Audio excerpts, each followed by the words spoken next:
राहुल के लिए माँ का नाम सिर्फ एक शब्द नहीं था, वह दुनिया का सबसे सुरक्षित किनारा था। सुबह की चाय की खुशबू, स्कूल की टिफिन में छुपा हुआ चॉकलेट और रात में सेवा भरी एक आखिरी दुआ, ये सब माँ ही तो थी। राहुल की उम्र केवल 16 साल थी, पर माँ का हाथ उसके जीवन के हर मोड़ पर धर्म, उम्मीद और हिम्मत बनकर साथ चला। 1 दिसंबर की ठंडी सुबह स्कूल की दौड़ में राहुल का मन कुछ अजीब था। माँ ने पहले ही दिन प्यार से कहा था, बेटा आज अपना हौसला रखियो।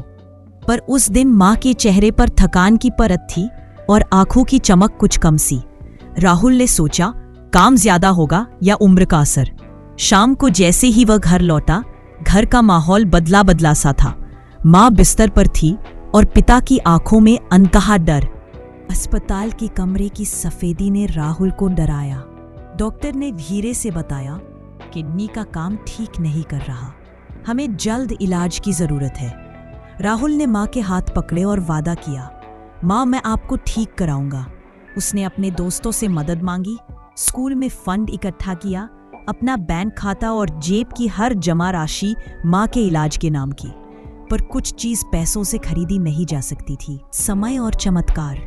दिन रात सिवाय अस्पताल की दीवारों के, राहुल ने पार्टी में जाने की जगह माँ की कदमताल सुनी। उसने माँ की और पुरानी कहानियों को फिर से सुनना शुरू कर दिया। कैसे गांव के खेत में पहली बार बारिश आई थी, कैसे माँ ने अपने छोटे से हाथों से कपड़े धोकर भी हंसकर खाना बनाया था।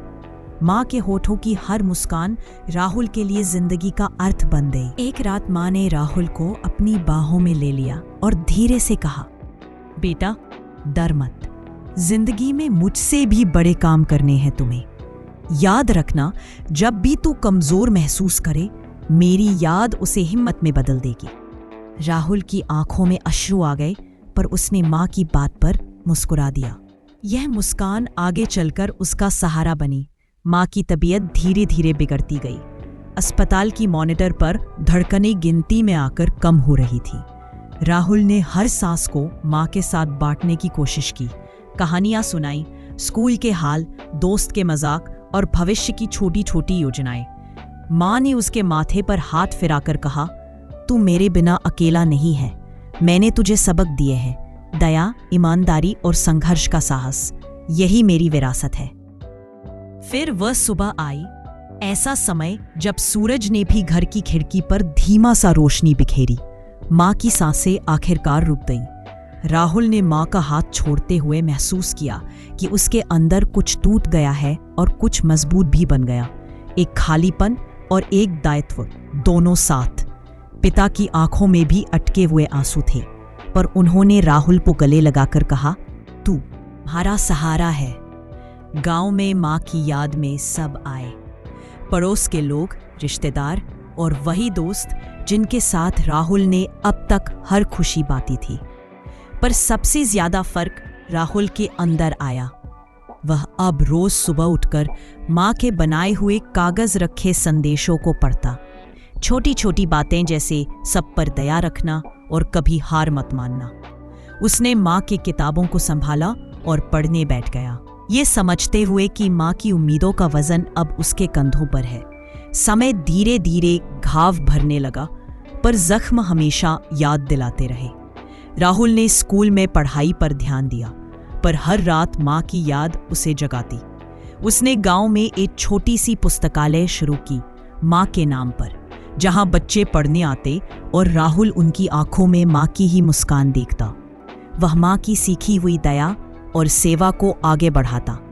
किसी भूखे बच्चे के लिए राशन, किसी बीमार के लिए दवा और किसी बच्चे के सपनों में विश्वास। सालों बाद जब राहुल बड़े हुए, उन्होंने माँ के कुछ पन्नों को किताब बना दिया। माँ की बातें, उनके गीत और उनके जज्बे की कहानियां।